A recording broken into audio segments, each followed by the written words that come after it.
Yo. Yo, what is up, everybody? Welcome to another episode of the WrestleSense podcast. We got absolutely zero news to talk about this week. Nothing going on in the wrestling world. Nobody here in the live chat. No guests or anybody to hang out with me tonight. So I'm just fucking with you. Here we go. Let's see who's in the building tonight. We got, of course, Wally. Good to see you. Wally's in the house. Monstar's in the building. Always a pleasure. Good to see you, Sean. JW Caliber, the DSO, the Dirty South Outlaw in the building. Good to see you. PFW in the house. Welcome in. Make sure you guys are hitting that thumbs up if you haven't already. Chaos Reaper in the building. Great to see you, man. Great to see you, Kelly. Thanks for the share. Make sure you guys do hit that thumbs up if you haven't already. Make sure you subscribe to the channel. Hit that bell for notifications so you know when Blaze Radio goes live. WrestleSense podcast every Thursday nights. We got LTD wrestling throughout the week and special podcasts on the weekends as well. We will be doing Revolution watch along for anybody who wants to stop by throughout the Supercard on Sunday. But tonight, let's see who else. Kelly in the building, as I said, and Brandon Ace is in the house. Andy Price, Kenzie TV, great to see you. Welcome in. Make sure you guys hit that thumbs up and subscribe to the channel. We got a lot of wrestling news to talk about. And, of course, leaning towards Death Wrestling, EFED will be live after this is over, and we'll keep it rocking. So let's go ahead and bring on the co-host before we get into our topics for this week. CJ, how's it going, my friend? What is up, man? I am in a great mood. It's a great Thursday, and it's a great time to be a fan of wrestling. Well, let's ruin your good mood. Ray, help me out here. He's in a good mood. I don't want to. This should not fly. Demon Joker. What's happening, Ray? Good to see you, my man. Good to be here, boys. Yeah, a lot of big news in wrestling. You know, normal WrestleMania season, but then Tony Khan's like, hold my beer. Yes. Right. Speaking of holding your beer, he's holding his pee right now, it looks like. It's Doc. What's happening? From the side. From the side. He came in from the side, everyone. That was for you, CJ. Yeah, brother. What's up, guys? How's it going, man? It's Very fun interesting week. to, Very plan a interesting show out the entire week and then know that something big might happen the night before to maybe make some That's adjustments. when you say, fuck it, we'll do it live. But a lot of great shit has been going down. There's a lot of buzz in the wrestling world right now, as Ray said. WrestleMania season, definitely. So let's just jump right into it, man. There ain't no reason to piss around this week. We have, it was originally 2, but it's going to be 3 little segments here to start us off with our.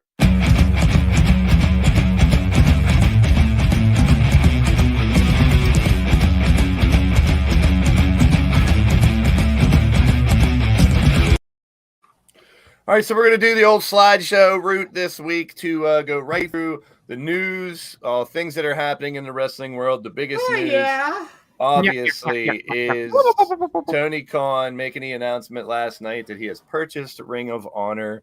Now, before we get into the debate and a little bit of discussion about it, we'll hit all 3 of you guys. My first instinct was that is a great surprise. I love it. But now it's it could be anything from just getting the tape library because of the history of All In and everything in the future, or it could be as great as having it as a second brand and going to war with each other, using each other's talent. I mean, Doc, when you heard this as the announcement last night, what was your initial reaction? And now what do you feel about it now that you got a day to process it? It's weird because I had a 7-year-old sitting in my lap that looked up at me and went, "Daddy, you could get a job," and that was pretty funny. Good point. Both of us, I was like, brother, both yeah, of us. I was laughing hysterically when he said that, and then I said, and then I said, "Well, let's see what happens." He goes, "Daddy, is this gonna be legit? You know, ROH? Is this gonna be the ROH that you showed me with the Briscoes, with the Briscoes? Excuse me, with Shane Taylor, with everybody?" And I said, "Well, wait a minute, hold up. Let's see what he's going to do with it first." And, you know, there's some rumors that he's going to make it into developmental territory. Go ahead, which, keep going. Well, it is what it is. I mean, I'm just happy that he bought that to keep that prestige, that name, ROH, alive. Let's see what he does with it. I know that since he bought it, he has access to the library, a lot of history, which means we might be seeing a new kind of network out there, which I'm very excited, and I'm praying. Then there's also rumor has it. That's already decided, bro. Yeah, that has to happen. I'll get into it. Well, but then again, I'm hearing about there's a deal with HBO Max. Yeah. which I don't know is true or not. I didn't want to like report false news and all that. I hope not. It's but definitely hey, we'll out there see. as a rumor, as one of the things that could go down. But if HBO gives him some of that HBO money, he's definitely getting something from the side. Yeah. I highly doubt that the rumors of the HBO Max deal were false. Reason being, one, that HBO is owned by the same parent company as TNT, TBS, etc. So there's already ties there. Two, last night, if you paid attention, Excalibur plugged Euphoria. He did. So did Max Caster. They acknowledged the shows on HBO Max, so there's the corporate continuity thing going there. And it makes a lot of sense for Tony Khan if he's trying to get a Peacock-esque deal like WWE has. To say, like, look, we're only 3 years old, but I just purchased ROH with 17 years worth of footage to now build our page on the HBO Max network, our section with all this stuff. And look, all the top stars of ROH right now, Daniel Bryan, Bryan Danielson, whoever you want to call him, CM Punk, the Bucks, Daniel Bryanson. Yeah, here, hold on. Since you're, let me jump ahead to this right here. Here are the current AEW members that were in ROH. So I mean, that is one of the discussions. Is like, hey, if they're going to run that as the second brand, they could do it as developmental and still have people go down to help. But look at the names. I mean, alone just these 20 coming from ROH, and there are others that have either been. Yeah, these are the main ones that I found a list. And I was like, this is something we could definitely connect to this whole story. The one thing that I was hoping when I started, dream matching and, they don't have a roster. So technically it's not AEW buying ROH's roster. It's just Tony Khan buying the ROH name, the library, the history. You mean intellectual property? But Jonathan Gresham's been backstage though. So obviously he has the champ, I think, locked down. Yep. So they've been talking a lot about it, as I've mentioned a few times. Another sighting of him backstage. What's going on? The one thing that I hope that would come out of this, and this is me, if I'm going to reach to anything major, would be let's take the All In name and really evolve it. And I saw someone kind of say something about this last night on a show, and I was like, that would be awesome. Where All In is an event once a year where you do bring in people from the ROH brand of AEW and New Japan, Impact, and you have a super show once a year. Control your narrative.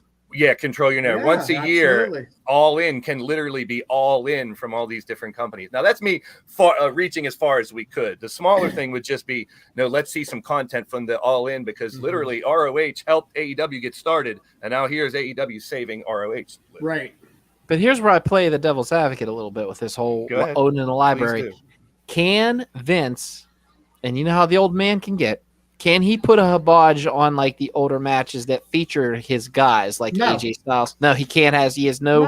He can't touch that. I don't think they can put him like on Vince, posters and stuff to advertise for what's going on now because they're somewhere else. Yeah, that's WWE had the chance to pull the trigger on doing what Tony Khan just did last night, and they kept sitting on it. So guess what? You snooze, you lose, dude. Well, regardless, ROH is intellectual property. Any show that you perform on, they own the footage of.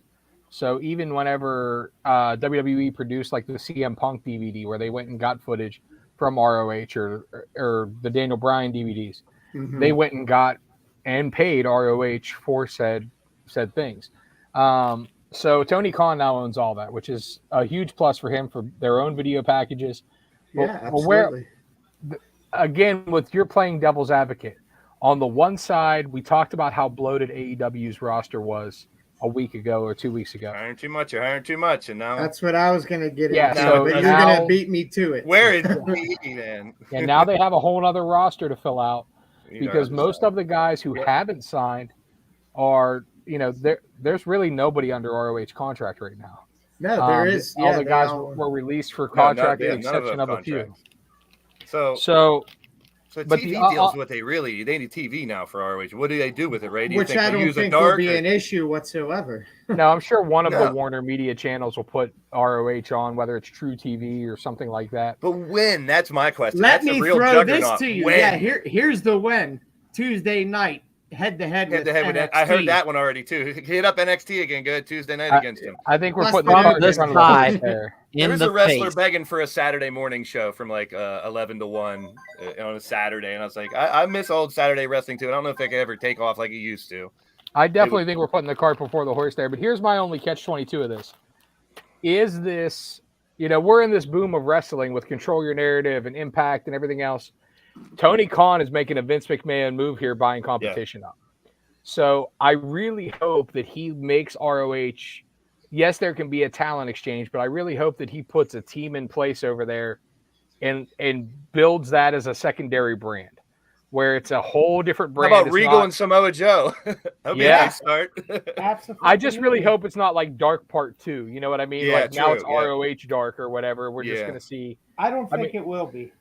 I hope not. And I would rather them run it as a separate band than like a developmental. I can see the developmental end of it, but it's like ROH been around longer if I'm just throwing stuff at the window, you know, but the idea of what's going to will we see the Cody thing swerve back and he goes there to run that? That's where they went? I think so. That could be another angle that now opens back up. He throws me back and forth between. I still think he's going to WWE. I think he's going to be at Mania.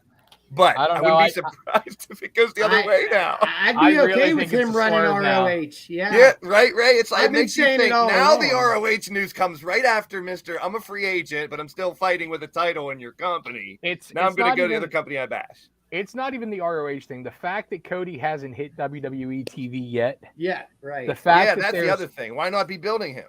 And I'm not really seeing a place though for Cody, like in the WrestleMania planning. If he's going to have a major storyline like what was rumored, who's he feuding with? I mean, that's where I would have thought maybe the Austin Theory. It would have been Austin Theory and him maybe against, you know, he would be against Vince and Vince would send Theory after him first or something. Like you got to fight your way up from the bottom. And this is, you know, here's my new little lackey Austin Theory. But now it does look like McAfee would be fighting Austin Theory if I would guess, unless Vince can get in the ring, which that would be hilarious. I think I'm not against it. I would be against it. Here's my take on Cody, and this is the last I'm going to say about it tonight. I think Cody legitimately overpriced himself out of AEW and is sitting at home hoping somebody calls him right now. He did say I don't think he signed with WWE. No. I don't think he signed with AEW. I don't think he signed with a goddamn person. No. I think he's sitting at home on his couch going, I might have fucked up.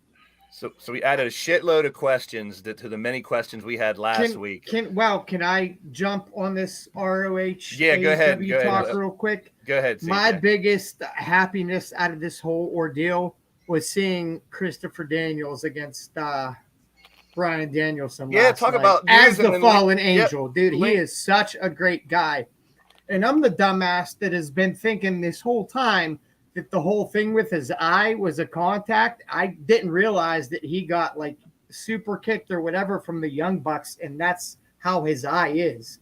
Like his vision is fine. It's discolored. But that was a nice way to follow up the news by saying, oh, yeah, by the way, we're going to have a match that has a little history as well. I thought that was awesome. Dude, it was awesome. It was a good match, too. Yeah, dude. Daniels is awesome. 51 years old, and he can still go like that, man. The moonsault's still one of the best in the business. I had the pleasure of working with him multiple times back in the day, and he's such a nice guy.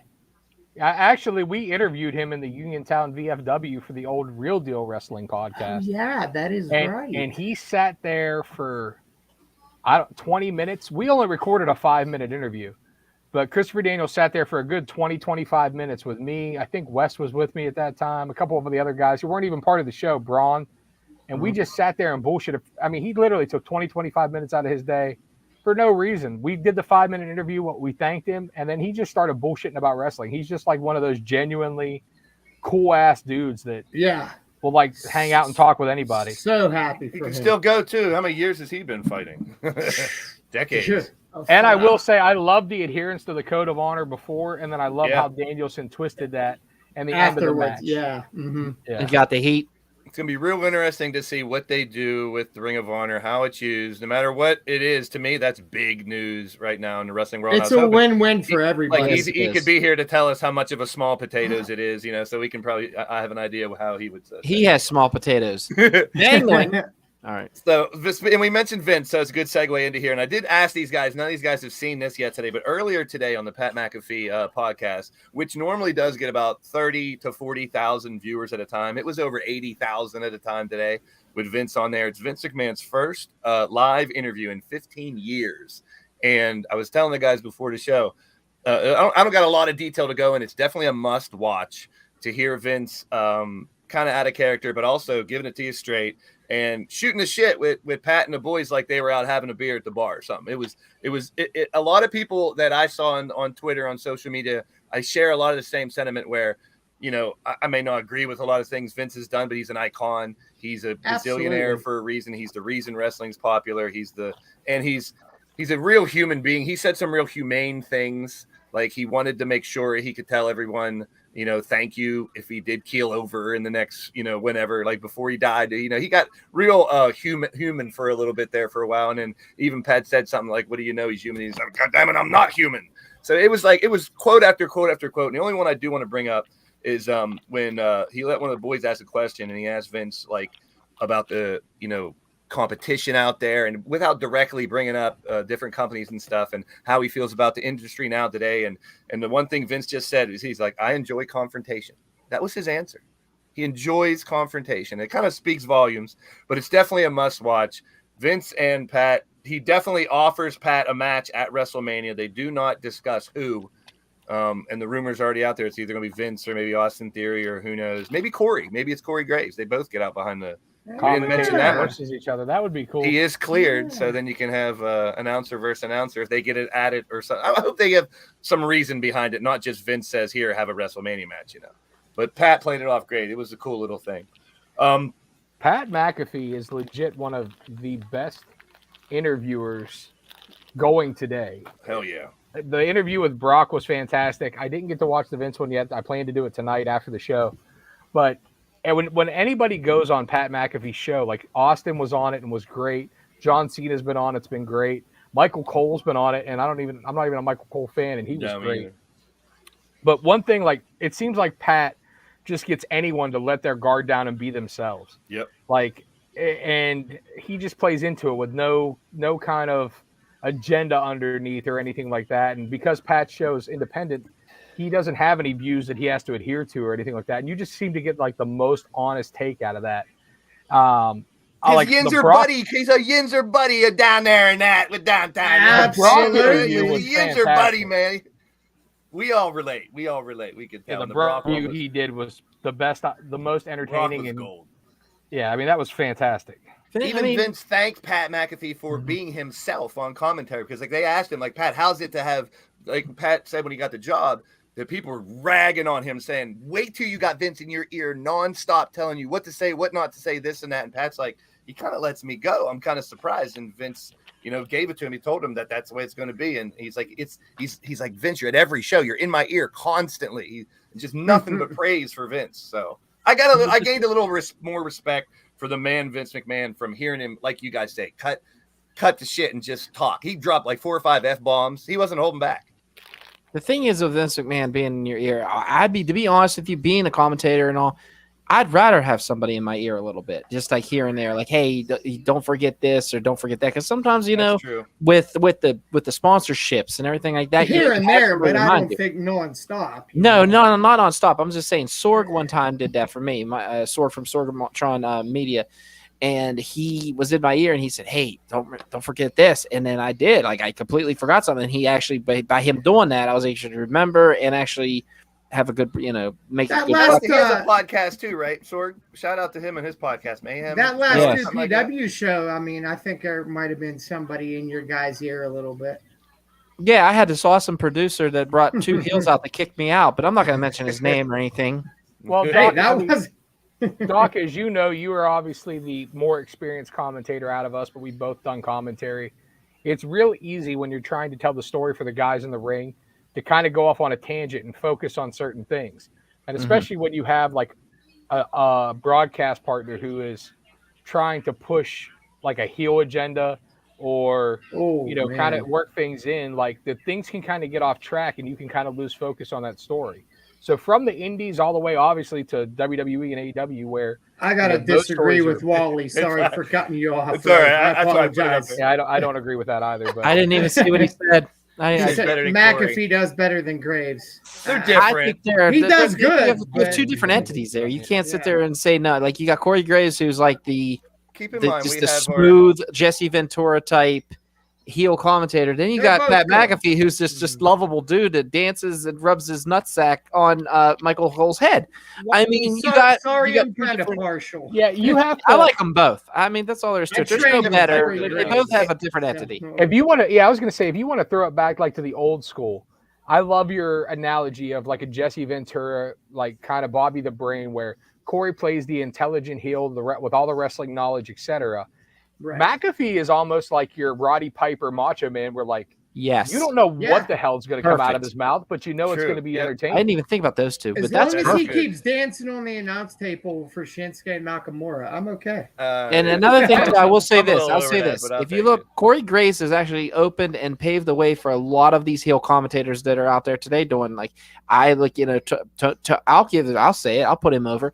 Tony Kincaid, for example. Tony Kincaid always watches Corey Graves and actually points out that Corey Graves is a big influence behind him, which you could definitely tell, this the way Tony kind of presents himself a little bit with the suit and the t-shirt, the way he kind of reacts with the way the heels, what he does with the heels in the ring. He also, I will point this out, but the thing about Corey Graves is he could straighten up the heel thing at the click of a finger and then help out whoever's doing play-by-play if they lose a move or, because there's 100 some fucking moves we all going to memorize, so sometimes it's good when the play-by-play guy, or not the play-by-play, but when the color guy jumps in and points out a move. That's why I love working with Tony so much about that, because Tony can pull that off. And same thing with Church. Church does the same thing, but Church is more of a Bobby Heenan kind of thing. I mean, when we first started, the man below me here said, just be Doc and Allen, but be Doc and Church. And I was kind of nervous. It was my first time, but I said, screw it. I'm going to go with Gorilla Monsoon, because Gorilla Monsoon would look over at Heenan and say, will you stop? And I did that, and it worked. It worked, and I honestly go out and say it to this day, Gorilla Monsoon and Bobby the Brain Heenan are the reason Doc and Church have been going for over a decade. I mean, I looked up to those guys, and the point to the prop to the guy who ended up on top of me now, which it shit went wonky for me, and I lost. So honestly, go ahead. Sorry. As we talk about that, I'm just saying, like, that's kind of the only hole in Pat McAfee's game right now is his lack of the wrestling knowledge. But in some cases, that kind of it makes it more, that noviceness of it kind of comes across as like, I don't know, like a wonderment almost, where he gets amazed by some things that a regular wrestling guy like us or like Corey, who's been around the sport his entire life, we're kind of jaded by, because we've seen it so many times. Whereas Pat is a fan, don't get me wrong, but Pat was never a hardcore wrestling fan, and sometimes he'll see shit that for us is par for the course, and he's in wonderment because of it, and that makes it's kind of like an innocence, it makes it all that more special when you get that reaction out of him. I mean, I agree with that. Plus, he brings barstool humor to the commentary booth, which is always a good thing too. Because he's just himself. I mean, he's unabashedly himself, and it's fantastic. I loved his outfit for WrestleMania. That he got a lot of shit from Michael Cole when they weren't. Wasn't he wearing shorts? Yes, he was wearing shorts. It was fucking amazing. It was a suit. It was a suit with shorts. Not? I know. That's what I'm saying. I would do that. I'd do that. Show off the legs. It'd be awesome. A lot of we'll now wonder what's going to happen with ROH, what's going to happen with Pat McAfee. So there you have it. What happened with Doc's legs? So I do know. I didn't think about the Corey Graves thing. That would be fantastic, in my opinion. Yeah, have them each defend in honor of their show. Yep. And if you haven't, once again, I'm partial, being that I trained with Corey Graves. If you haven't caught any of Corey and Carmella, I highly recommend it. I wish it were longer. Wait, I ordered a pizza about a half an hour ago. I think it's on its way. Oh, there we go. Oh, my. Yo, I am the Batman. The pizza is on its way. Is that why you ain't on the show tonight? You just got done for watching Batman. No spoilers, Dick. I gotta bust your balls like I was last week. The B should be capitalized in Batman. Come on. True, yeah. Technically, I would be the Fat Man. You misspelled it again. What's up, guys? How are you? The Easy E is in the house, and I hate you all, including Doc, and I am driving pizzas. That is really Hold on. No. You know what? Pizza man. Hate me now, motherfucker. I can't see it. I'm on my phone. Now. Wait. What do I gotta hate you now for? That's cholesterol. It's the Chase Sting from AEW. Yeah, I hate you now. It's where half his face is Darby and half his face is Bodie is gonna love this. So before the pizza Eric's gets cold, gonna love it. Before the pizza gets cold, Eric, Easy E, just give me your 2 cents on why it's not a big deal that Tony Khan bought ROH, or whatever your opinion is. So, okay, very easy. They have zero roster. They fired everybody. So basically, he paid $22 million for a library he's going to put on HBO Max. Okay. That he's going to probably double that profit, wouldn't he? So now it doesn't have eight. Wait a minute. What about he's hiring too many people? He's hiring too many people, but now he has enough. They're not going to use. They're not going to use the name. Think about it. Why use the name? They're not going. Hold on. I'm writing this down. They're not going to use Ring of Honor name. Okay, I got that. I really don't think so. I think it was a money grab for a saving thing for HBO Max. And let's face it, guys. It doesn't really move the needle that much, does it? I think that move the needle thing too. To come out. I was waiting for that. I absolutely think it was necessary for the HBO Max thing because they don't have 10 years, they don't have 20 years of content. They only have 3 years of content with AEW. This now gives them you agree with me then? No, I disagree. I think that it was a great thing, and especially only if 22 million was the number. I was hearing between 30 and 40. That's what I was hearing as well. But if 22 million is the number, million because they don't have anybody. Who do they have to bring over? It has nothing to do with their roster. I'm sure Russia has some. Their roster is all still free agents. If AEW wants to get their roster locked up and keep that going, then they could. But what you're not seeing is that AEW has so much talent right now. And if they are truly going to use it as a developmental, who do they really have to ink the contract from ROH? Maybe they bring back Shane Taylor and his crew for the 6-man titles. Yes. They bring back the Briscoes, who they want to sign anyways, but they've been avoiding because they didn't know what to do with them. And they bring back Gresham, who's been backstage at every show. Yep. Everybody else, you bring back Shane fucking Taylor, is either already signed with AEW or is working free agents right now, like the Kingdom and such. I mean, they can reassemble that core group of ROH, but then fill it with all their mid and lower carders to get them seasoning and bounce it back and forth. Now, are you talking like the Joey Janela's? Are you talking about like the Sonny Kisses, Joey Janela's, those kind of guys that are working Elevation, right, those kind of guys? Let me just say it now. The Lee Moriarty's, let me get this out now, please. Guys, seriously. Get it out. About this. Get it out. You guys just mentioned 9 wrestlers. Not one of them is worth $1 million. A needle mover. Why would you say $1 million contract? You're saying Gresham's not worth it? We have the same discussion. No, they're not worth it. No, the only top guys in EVE's wrestling company. There's only top guys, everybody. That's all you need. No, that's not it. Okay, guys, let's face it. I'm hearing it. I'm not putting him down. I'm letting him have his word. Let him Go ahead. Get it out, E. That's what the show's about. Friendly debate. Kick it. Go ahead. I mean, let's face this, guys. You guys are talking about guys that only smart marks know about. Only smart marks are intelligent about it. That is 100% what ROH is. Yeah, that's what ROH has always been the smart marks. They're not trying to make pure superstars. Wrestling company.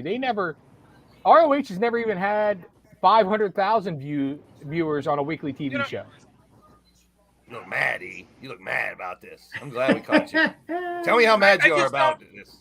I'm just not. What about Cody showing up at ROH? Now let him talk. Let him talk. Let him talk, man. He's trying to get it out. All I want is your opinion on why do you think that automatically Tony buying it makes ROH a contender into the big 3? I don't see that at all. I don't see that trying. I don't even think they want that. But that's what I'm saying. I don't think that's what they see it as. They're seeing it as why would they want a tape library for their HBO Max, and then another way for them to have a product to train and build new talent. Okay, so now you're making ROH NXT? Yes, 100%. Absolutely. Pretty much. Now ROH name goes away, guys. Nope, you're high. I don't think look here, you can keep the logo on it. It's just the simple fact is, folks. All I'm saying is they already got Honor No More at Impact. You can't do Honor No More everywhere now. But the thing is, like, if you think about it, like, with the open door, though, think about this, though, for a second, E, and, like, hear me out on this. With the forbidden door being open, you can have people come into this version of ROH, we'll say it like that, come in, work a couple shows. You could have guys from AEW that are like, okay, I'm just tired from going every Wednesday, going every Friday, and maybe going over for one night a week at ROH and getting a little bit of a break on their bodies. I mean, ROH could be really utilized to being not only just a developmental system for AEW, which is becoming a juggernaut. But what's already a juggernaut, pardon my language. But what I'm trying to say is, like, if you sit there and you think about it, this ROH could be utilized in so many different manners. I mean, like you said, I understand you said the cash grab with all the matches, but look how much prestige this has behind it. And if you think about it, like some of the videos that have been on WWE, like promoting Joe, promoting CM Punk, and it always said courtesy of Ring of Honor. And that, believe it or not, because of those videos, that's how Bodie learned. And I understand that. I understand that it was building people, just like Impact, just like other places. They build talent, they build people. I understand that completely. And you need that library for that. But when they dismantled their roster, when they canceled shows, that lessened ROH in my mind. Now you have no champion. You have a champion that is on another show. I think they're heavyweight champions on Impact, right? You got a point there, but do you think maybe it left everybody hungering for more, especially after that final battle? My God. And then Control Your Narrative came out and smashed them. So if you say that, Doc, then are you really worried about, the week before WrestleMania, ROH announced a show with nobody on it? They just announced that they're going to have a show. They have matches, and they have a television taping set. They have a bunch, You know, now it's going to be even bigger. Why? Maybe because someone was buying the company. Why do you put out a match card when someone's about to buy your company? If anything, dude, why does Tony Khan make this announcement on live TV if he's not going to use the name and keep going? Here's something. You don't make that a big announcement if you're just going to get the library. Why did Amazon make the announcement that they're going to put NFL games, and they gave Al Michaels a $10 million contract? Because it gives you the publicity of, maybe I should go watch this, right? Yeah, I give you that. Here's something to think about. This is more of, hey, now we have a library. Now we have some talent. We only have 3 years of matches. We're going to put those on a streaming site. And then the announcement of HBO will be next, and they'll move on. I agree with that part. However, part of the announcement that you're neglecting, I absolutely agree with you that this was primarily for the streaming service. Maybe not primarily, but I would say at least half of the reasoning was because of the streaming service. Absolutely. But in that deal, they bought everything from ROH. Production equipment, trucks, cameras, the whole 9 yards. Tony would not have purchased that shit, which he already has, if he had no intention of keeping this a brand new story. Let's bring up April 1st. Let's bring up the other point here. Literally, $22 million, right? Wait 1 second. Literally, he has an entire touring company that has already been touring, already been filming television tapings, everything already in place. Yes, they released wrestlers from their contracts, but again, as I said, all the top champions are still free agents. So if he wants to re-sign them, he can. But literally, all Tony has to put in place to make ROH a viable company is talent, which they have an overabundance of at AEW, possibly bring back the champions that he wants to, and somebody in charge of that company to oversee the direction, because I think he would spread himself too thin. And you have two guys that Doc mentioned earlier, or maybe it was CJ, Regal and Samoa Joe. And Samoa Joe out there as free agents. Cody Rhodes. Cody could possibly be part of that. That's all I'm saying. Time really will tell. Whether you're right, whether I'm right, whether we're both wrong. We all got it. Everybody wins. Right now, everyone's wondering what's going to happen. Well, I win because I have HBO Max already. There you I go. don't have to pay for it. There you go. I just don't Standing understand why you ovation would for pay. Easy. Hey, I have HBO Max too. I got it for Mortal Kombat. Congratulations, you guys. They're going to get a new person out of me because I'll sign up for it. And let's talk about the video game, because that's one thing we do know is happening. It's coming out on Tuesday. 2K22. We've waited because they put out a 20 basically with a 15 footprint and whatnot. It wasn't ready. It glitched out. People didn't use it. People complained. So we got this announcement. They had no 21. And for a lot of you guys and gals out there, like Monstar, like Lady Devil, and people that run your own EFED companies as well here, we know we're really into the creation suite and a bunch of gamers out there. So this is some news we've been waiting for. It is now out this Tuesday. The game will be released, and the My GM is brought back. My Faction, where you basically put your own faction together and run against, try to get to the NWO, I believe.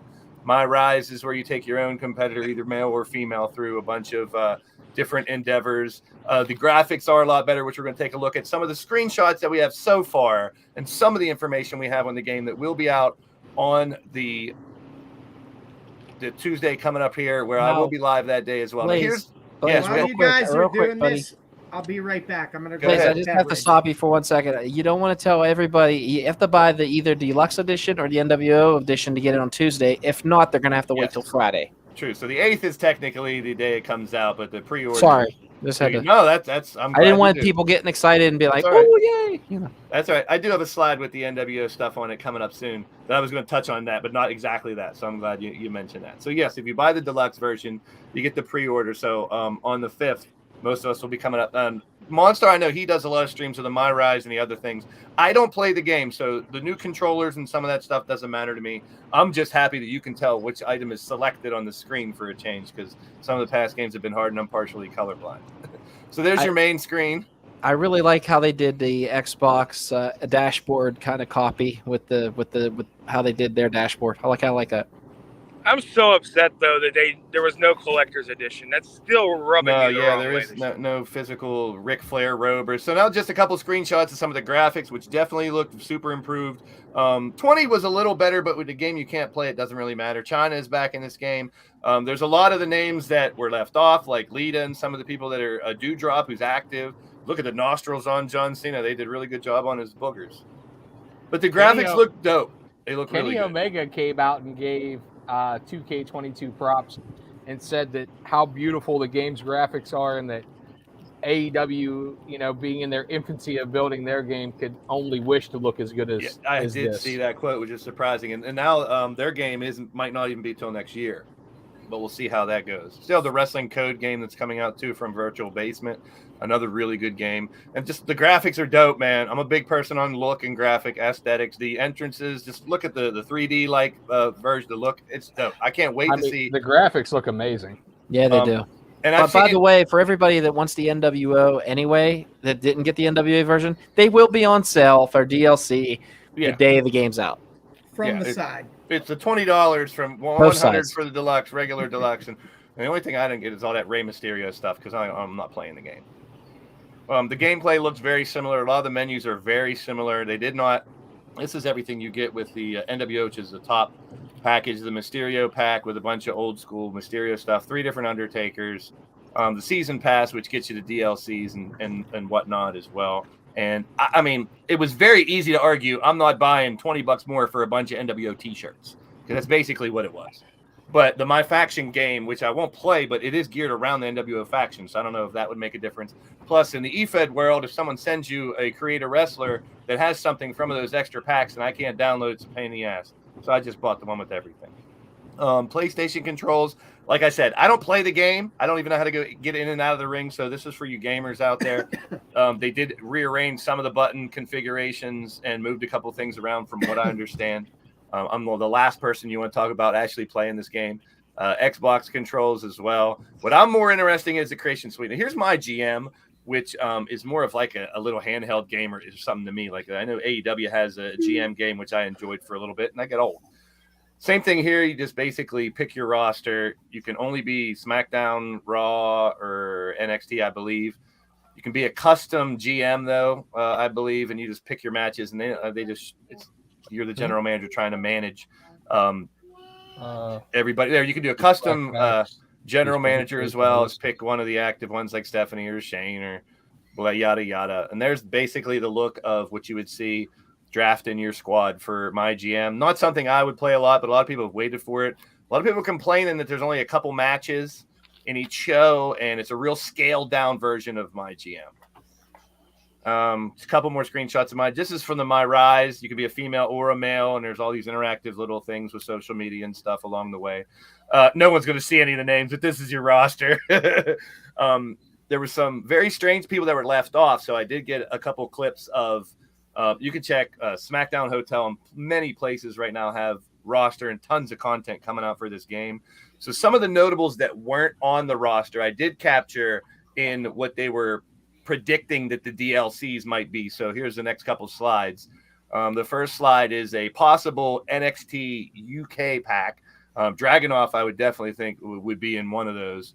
I'm not really familiar with a lot of the UK people, but that is definitely rumored one of them. NXT 2.0, which of course Lure Braun Breaker and such Carmelo Hayes. Give me GG any day of the week. GG and Cora Jade. A little Fatal Attraction fans. So there is word that NXT 1 will come out. Who's going to be in it? These are not definite. These are just wishful thinking. People are saying what might be the DLCs. These are not fact. These are just people speculating. LA Knight, I personally think he should be in the main roster. I wish he was on the main roster. If he didn't try to act so much like The Rock, yeah. But like Zelina, the Queen, they've been using Reggie on TV. They've used Omos and they've used Doudrop, and they're not in the game. Ronda Rousey just came back; she's not in the game. So Selena had left the company and come back. So when they were making the game, she was in the process of coming back. So I kind of understand that. Well, you kind of have the same thing with Ronda too. They didn't know Ronda was coming back till 3 weeks before she came back. But like Omos and Doudrop been on the show for how long, and they're not in the game. So. Well, they probably have mechanic problems with Almost because he's 13.5 feet fucking tall. And well, they did change how his feet. And that is something we're going to show here in a little bit because they did change some of the creator wrestler way you can set it. This is your creation suite menu, which I think is sweet. Everything's pretty much right in front of you here. Nice. Anything you want to create, your arena, your show. And actually, from the actual creator wrestler, you can do moveset, entrance, and victory parts of them instead of having to go all the way out. It's very time consuming if you know from a creator standpoint. And that I look more forward to things that are going to save me time and such like that. But inside of the creation suite, there are different settings for how you can start your character as a technician, a striker, a powerhouse, and a high flyer. And they finally have the bodies of the really bigger dudes like this guy here, where you can do almost like an Omos. So the larger bodied characters as well in the game. Doc, now. Easy has a question for you. Will you be my Robin? No.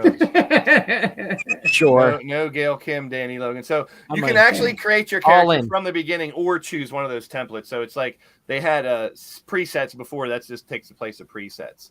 A lot of the menus look the same. Entrances look fucking phenomenal. One of the questions I had was, because there's a bunch of new camera angles on the entrances, was whether or not they do the CGI graphics like they do on the show, which they do not. They're not in the game.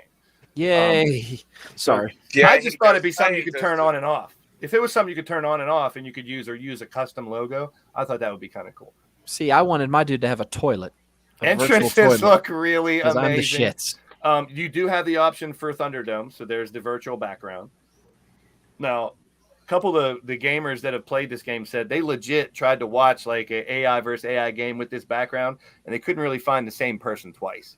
So they're really trying to mix it up and give you that Thunderdome experience. I was hoping for that at least. Would rather have War Games, but I guess I'll take Thunderdome. We'll see how it goes. But the graphics do look amazing. That's the one thing I'll continue to harp on, because this is basically 2K19 and 20 meshed together is basically what this game is. Better graphics than 19, a lot of the same stuff. This is a little gameplay. The angle is lower from actual gameplay now, so you're looking through the ropes more. Some people were complaining about that. I think it's something I could get used to. There's a lot more cutscenes during matches where they close in on people and show angles that we didn't get before. So I think that's something that's pretty unique. I don't give two shits about the soundtrack. I turn all that off. But fucking Motorhead's on it. Sorry. And MGK is rumored to be a DLC for the game. He is. He actually curated the playlist for the game. Good. I'm making Corey Taylor, and I'm having he's the one who picked the songs. It should be a celebrity one. It should be him and Bad Bunny and. I think Bad Bunny would be a good. I think Bad Bunny deserves to be on the game. I mean, they had a hell of a matchup. If you ever played 20, they had an actual rib, a barbecued rib named Ribby that was in the game. I do remember the rib. I could see a celebrity DLC pack with MGK, Bad Bunny, Johnny Knoxville, Logan Paul. Gronk in there, maybe Gronk. Bring Lemmy in. Fuck it. So that Bring is him from the dead and let him kill everyone, so and then smoke a cigarette and drink a Jack and pop. Sorry.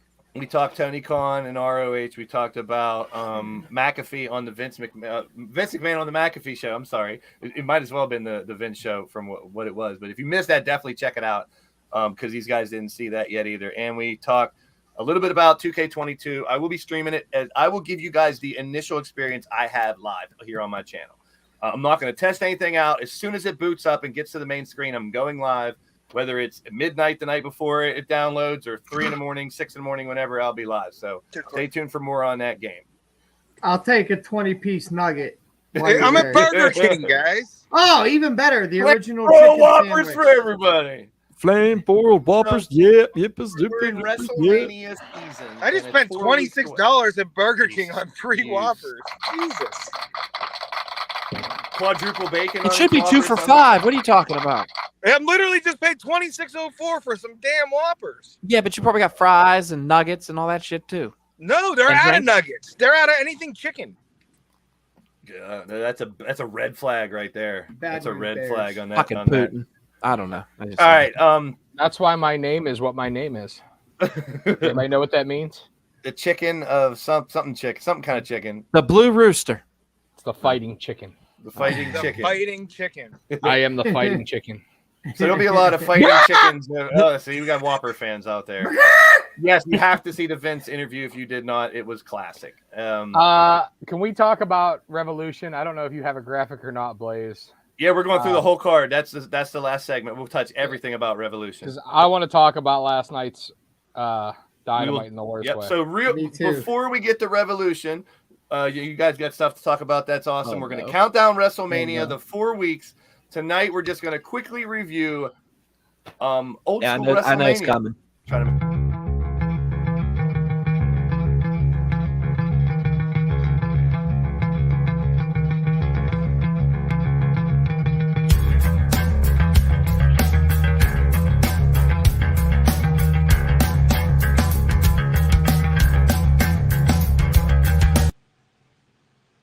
All right, so on the road to WrestleMania, I did catch it. They said on AEW, the road to Revolution as well. So boy, that's a good song that was playing there. I remember seeing a shitty band in West Virginia play that. Yeah, they were real good. They played it once or twice. So we're gonna go back to the first 10 WrestleManias to take a quick look back at them, and we'll get closer and closer each week to WrestleMania coming up in the beginning next month. So we're less than a month away. Hey, you know what we're not close to? Veer coming to Raw. Who? Oh, Veer. Yeah, Veer. That was my question. Who's coming first, Cody or Veer? So one of them's going to be coming, and when they're going to come from the side probably. Wait, didn't Veer wrestled on main event this week? Yeah, he did. He's still coming to Raw though. He's still coming. So we talked about WrestleMania 1 on the podcast? last show about celebrities. The main event was Hogan. Wait. She wants to. Wait. Stop. All right. Do you watch pro wrestling? She doesn't watch pro wrestling. Anybody have any questions for her? Yeah. Why don't you have any chicken? They want to know why you don't have any chicken. Extra Szechuan sauce. We're literally our let's say the management above me sucks. Let's just say that. Damn! She's shooting. Ooh, she's getting fired tomorrow. From the side. All right. Oh, that was not from the side. That was from my the boy side, Craig the wants to middle. know if you have a back. boyfriend. I do. She has a boyfriend, Craig. You're out, dude. So you're saying there's a chance. So you're saying there's a chance. Oh Jesus! I have nothing. Get the corporate number. We're calling on it. Bashing the management and stuff. Come on. I love it. So we'll go back to the first You'll 10 never believe what WrestleManias. happened to me at work today. This weird fat guy from the window put me on his podcast. And then he was hitting on me, and someone said something about sucking from the side. I don't know. Oh my God! And that's I the should joke. have used that line. Shit. All right, You got in the window from the side. back there. on track. Yeah, back on track. Hey, there's Maddie Marie. Welcome in. Maddie's in the house. Maddie, hello. Great to see you. So quickly get through the first 10 WrestleManias so we can get to fucking Revolution and talk what we want to talk 10? about. Woo-hoo. The Okay, first good. 10. So we're at 7. So I figured we'd do 10, 10, and 10, and then the last week we'll cover Oh, up. It's a 10. It's a Just to go Sean over. Spears 10. So I did not know that David San Martino was in the first WrestleMania, and I was a huge Barry Windham and Mike Rotundo fan before they came over, but I did not know they were on the first WrestleMania either. Yeah, Matt Bourne versus Ricky Steamboat. That was before he was doinked. I tell you what, Matt Bourne's for fucking real. And he probably got his ass kicked by Ricky Steamboat in the first WrestleMania. Does anybody remember who the executioner was? No, I was going to ask That was that. Randy Macho Man Savage, one of his first matches. That's correct. That's what I was told. There you go. There's a little tidbit for you guys 2. out there. WrestleMania 2, 1986. It was the first one that was in, well, it's only the second one ever. Who in But the it still blue is. hell is George? George the Animal Steel? No. Jake Roberts and George Wells. Yeah, that was when the snake, like, he actually did a really good job whenever Jake put the snake on him. He actually was spitting up and foaming. It was pretty That fucking graphic, he kind of looks like. Wait, This how one many was- of you it was guys were in- born for this? Ooh, Me? I don't know. I know. It's 1986. Do you Oh, realize I how was fast 4 my years dad old. drove home from the Blue and Gold banquet from Cub Scouts to get there so I could watch this? So this was I had in to New see York, Hogan and Los Bundy in a Angeles, cage. and Chicago. It was in Yes. 3 different venues Yeah, at once. closed circuit. On the Yep. first one, closed circuit TV. There you go. Actually, it was the first paper. It was the pay-per-view. And we talked about this one with the celebrities last week too, because there was that battle royal with all the football players and shit. So, and then now you go WrestleMania 3, where I can't remember a WrestleMania in a long time where the title was not defended. Because like this looks like this wasn't it was Andre and Hogan championship. Jesus, I was going to say, to me, this was like the standard Maybe it's bearer for 4. WrestleMania growing up. Yeah, agreed. Like this is the one that I watch more times than I can count, and like was like you've never seen WWE or you're a Hulk. We got to watch WrestleMania 3. I think. Go ahead, Ray. I'm sorry. I was just going to say, like the '80s characters that you're looking at, everybody's on here, man. Honky, Jake, Macho Man, Jam, Ricky Steamboat, Hot Rod. I mean, this is the quintessential when you think of like the '80s wrestling boom. Billy This Jack is the Haynes. quintessential card. Hey, here's something about this. One thing about WrestleMania 3 that holds near and dear to my heart. Another one I had to race home from the Blue and Gold banquet. Fucking Randy Savage and and Ricky the Dragon Steamboat. That was probably yes, I have to say, best match ever. Yeah, absolutely. Didn't even need a finisher either. That broke the record for most people indoors for an event. It was 93,000 in Silver Dome. Yep. Yeah. Silver Dome in Michigan. Is that still a record, though? I don't know. I doubt that's still a record. Yeah, now. I think WWE's broken it. Yeah. Well, the reason I asked that is because aren't they shooting for 120,000 at Cowboy Stadium this year? Yeah, I think the first WrestleMania they did was like 101. Was like 101 or 102. Yeah. Mm-hmm. Another thing too, guys, I want everybody to realize something too. WrestleMania 3, it was like the birth of storytelling. Yeah, they were doing storytelling before this, but if you think about it, like from 3 on, that's when WrestleMania took every match and made storytelling with it. If you look at 2, if you go back to 2, you see matches like if I could see, if you could put that up. Okay, Fabulous Moolah versus Velvet McIntyre. There was no build on that one. Oh fuck. Hold on. I got you. You go back. Okay, so Uncle Elmer versus Adrian Adonis. Nothing really there either. The storytelling was Bundy and Hogan, Piper and Mr. T, the Dream Team and the Bulldogs. Those were the storytelling matches. Animal Steel versus Macho Man over Elizabeth and the IC title. That was storytelling. The rest of the matches were kind of, I hate to say it, but they were filler matches. Even Steamer and Hernandez wasn't really that big of a deal. Even though he punched Steamboat and busted him open with the chain, there was a little bit of a storytelling there, but none of them put the effort is what we're seeing here. Good point. And then from 3, they were still kind of booking Mania as just a one-off event. Great point, Doc. Because syndication was so young. But by the time 3 came around, you had Saturday night's main event being aired on NBC. You had a cognitive storyline that needed to build these matches, and they realized that the feuds that they were building to all year, because you got to remember this time, they weren't on TV every single week. It was syndicated shows that they could cut and edit however they wanted to.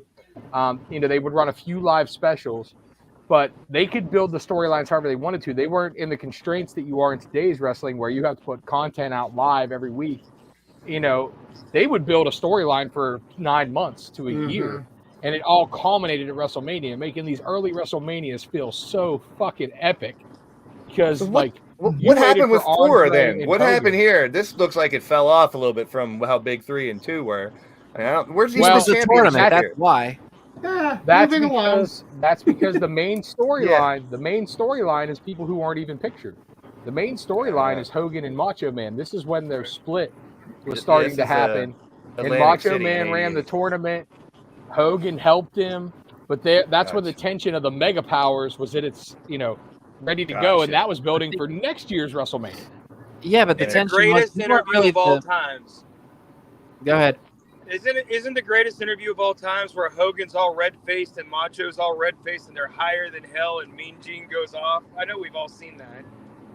Isn't that right? Isn't that the same time? You mean the Mega Coke Twin interview? Oh, yes. where they go to shake each I other's do hand. cocaine.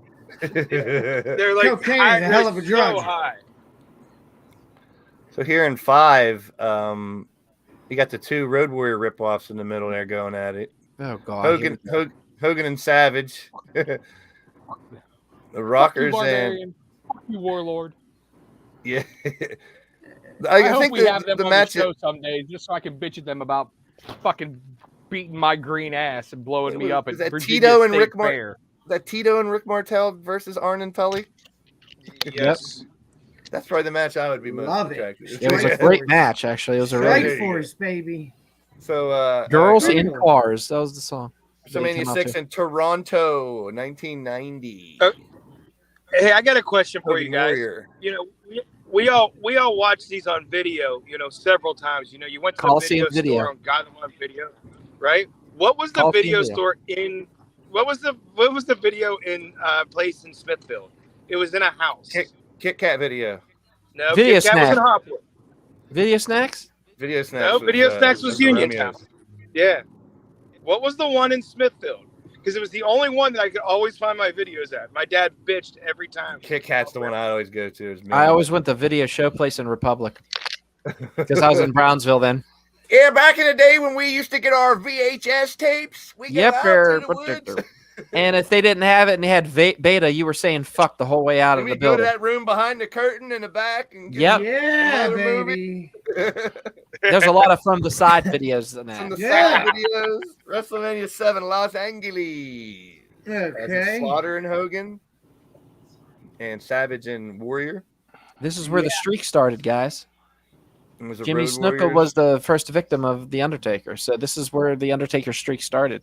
Oh, there you go. Yeah, cool fun fact. I dig it.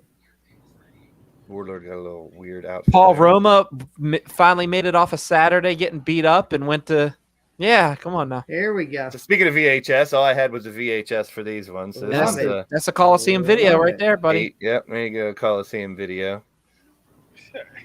A lot of the same people in the double main event. Oh, yeah. Hogan and Justice, old. baby. 9 in Caesar's Palace, Las Vegas, the first outdoor WrestleMania. I love this one. Look how they spelled title. Oh, Tittle. Tittle matches. Yeah. Tittle matches That's coming up got to here. be a typo. Someone made this possibly and Yeah. misspelled that. Someone from a foreign country is not Jesus. trying to spell English. That's bad because this one's spelled right. And One of the WrestleMania best 10. ladder Square Garden. matches and Brett versus Owen. Yes, the ladder match. Well, wait a minute. Was the first ladder match at SummerSlam or WrestleMania? I forget. Because they had one in Pittsburgh, SummerSlam, too, I didn't they? think. SummerSlam was 95. Mhm. Luger versus Yokozuna main event. Bret Hart versus Owen. Owen. Well, there you Wait, have was it. that Luger Yokozuna after the battleship, or was it before the battleship? It was after the battleship because that's how they started the feud because they had the Lex Express. It pulled up, and they said nobody could slam Yokozuna, and that's when he did the slam, and they came up with that stupid music video. I'll be your hero. Does no one remembers that? I bet. Yeah, I do, but I don't care. I'm ready to talk about WrestleMania AEW. Rewind. Let's get to the stuff we've been waiting for. Yes! The final segment. Here's some Revolution, some AEW stuff. So Easy E can bit some more. Nope. Easy, he's not. Yeah, they can move it is. Your soul, man, they can move it is. It's brand new. Yeah. Open your eyes and realize. It's the new guys. Y'all can make. So Ray is the current champion. Ray has the Big Picker title. He is the champ right now, and we have 11 matches set for Word. Sunday. They just added 2 for the pre-show, the buy-in. I'm sorry, as it's called. And I'm pumped about this, man. I think this is an amazing card. Yes. I'm going to mark out for this show. I think it's amazing. I've been impartial to everything that we've seen this year in wrestling. This is the show I've been waiting for more than anything at this point. I concur. I hope you guys, if you guys feel the same way or don't, I mean, it's. I'm really pumped for it. Now, before we get to this match, Layla Hirsch versus Chris Statlander is added for the buy-in, and Hulk versus QT Marshall. Yes. Can you grab the food, Marshall, Courtney? sorry. So the only thing I would ask is anybody picking against Statlander or Hook? No. Because I'm not.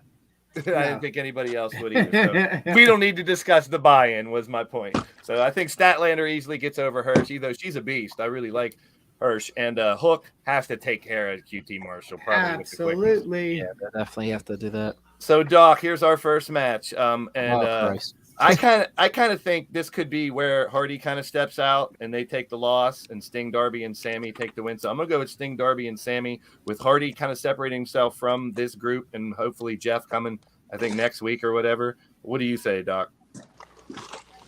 I say this team right here. You're going with the Stinger? Yeah, I'm going with Sting. I'm going with Darby, and I'm going with Sammy.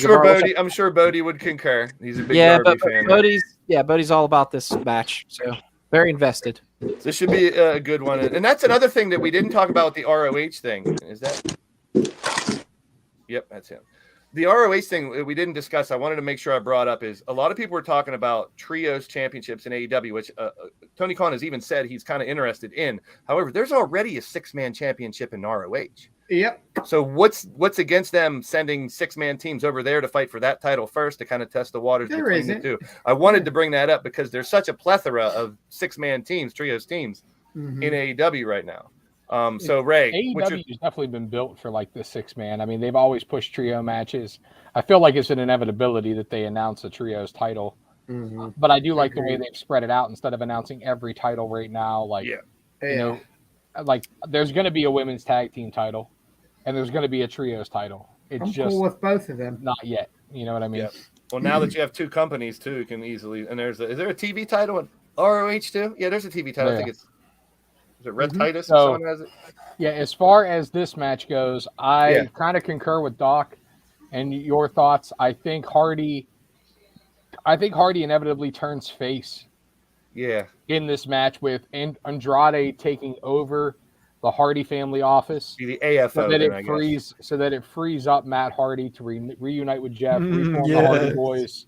Matt's been doing the down in the dumps kind of thing too, like not getting. Yeah, and I think that was the reason at first. Whenever Andrade joined the Hardy family office, I was like, "Why the hell are they doing this?" But now it kind of makes sense because it gives you a strong single star to be the forefront of that stable, and lets Matt ride off to go do his farewell tour with Jeff or his thing with Jeff, you know. Words. Nacho. It makes more sense. Absolutely. And I definitely think this is where they deteriorate if Jeff's coming soon. And I didn't get to mention either that I really hope we get the Briscoes and FTR now that they own fucking ROH. Because I think Andrade is going to turn and they're going to start beating Matt's ass. And he's going to need reinforcements. And who else would you call but your little baby bro? Brother Nero. Do you see Jeff Hardy that night, though? Do you see the lights go out? I don't think. No. Maybe not yet. He'd be available for Dynamite, though. Right? Yeah, I don't think yet. I think he's maybe, I hope they hold it off for another month or so anyways, though. Like, let it build up where Matt's really getting his ass handed to him by his former associates. You know that they're going to push, though, for somebody to premiere tonight, on that night. You know Cesaro. Maybe Cesaro. Yeah. It's another we talked about him going to the ROH Hall of Fame before. Now he can come back and join them. Cross and them, Yep. Hey, I'm going the other way. I'm going Hardy's team. I'm going Hardy's team. Any thought behind that, E, or just bucking the system? I think that Jeff Hardy interferes, and that's how they win. That could be another way to bring him in. Now, as far as I know, he's not free agent until next week. So I know this is an unpopular opinion, but I do think it's time to flip Darby. I think it's time to turn him heel. I think that's a great idea. So him and Sting can maybe have a fight too before he goes off on his Please, own? I don't want. Yeah, I like it. Hell, when I get back from Vegas, please. Love it. You have the John Cena problem with Darby is that he sells a shit ton of merchandise. Kids love him. But I feel like his character being the underdog babyface is like kind of run its course. We kind of need a little bit of refresher for him to stay relevant. So, I mean, him turning on Sammy because Sammy is the TNT champion, that's what he wants. Kings of Wrestling makes sense, but I don't think it's yet, unfortunately. CJ. I am going Sammy, Darby, and Sting. All right. So all of us are unanimous, but E. Should be should be an interesting 6-man match. And whoever said the Kings of Wrestling reunion, I can confirm that is not happening anytime soon. Yeah, Hero's not. We now know that the Young Bucks are the third team in this one, and let's start with Eazy-E on this one with the tag match. Okay, you ready for this? Ready for this? I'm even going to tell you how it goes. You got to pick someone you don't like in this one, I imagine. The Jungle Boy and Luchasaurus are out of it. Red Dragon versus the Young Bucks, and I'm calling the Young Bucks win. I think Adam Cole turns, and I think that the Young Bucks and Adam Cole win this. Okay, Eazy-E takes the Bucks. And you know how bad I hate that. It's all right. I mean, we're just going with picks. And you can either pick from your heart or pick what you think's going to happen. Doesn't matter. We're just having fun with it. CJ, we're going backwards here. All right, I'm gonna pick from the side, and I'm gonna go. I don't think it's going to happen, but I'm still gonna pick them anyway, and I want Jungle Boy and Luchasaurus to retain because of Red Dragon and the Bucks somehow getting into it and costing one another. Okay, that's a good call. Good call, Ray. CJ took the words right out of my mouth. I think that the teams cost each other, creating more infighting, and that lets Jungle Boy and Luchasaurus squeak out with a win. I wouldn't take the titles off them yet. They're a popular tag team, and I would like to see someone like FTR take the titles. Yeah. And that way we could have this little feud with Red Dragon, but everybody wants to see Bucks FTR too. Or Top Flight. Yeah. And I would love to see that. Back. I would love to see that go down the road a little bit longer to where they can really have a true couple-month feud, not just like a one-off match. So I think keeping the belts on the dinosaurs is the right thing right now. Okay. Doc. I was going to – it's kind of crazy because I thought the same thing CJ did, where I think one of the teams is going to screw each other over. They're going to just – there's not going to be any heel turn with Adam Cole. There's not going to be anything. I think they're just going to get a big fight. Adam Cole's still going to be stuck in the middle after all this. It's going to take Kenny Omega to come back and try to split this up. However, I do think that your tag team champions do retain, and that is Jungle Boy and Luchasaurus. See, I hope so. I'm on the same wavelength because I really think that story between Red Dragon and the Bucks and the Adam Cole and with Omega coming back and everything, that has to be told. It's going to be told, and it's going to be – I think it's going to be awesome whichever way they do it. I don't really even care. I'm just happy to see it happening. So I want to pick someone else, but I'm going to go with Jurassic Express to win. I'm with Ray all the way up on to who takes the title from them. I think it's powerful. I think it's Santana or Ortiz need that shine.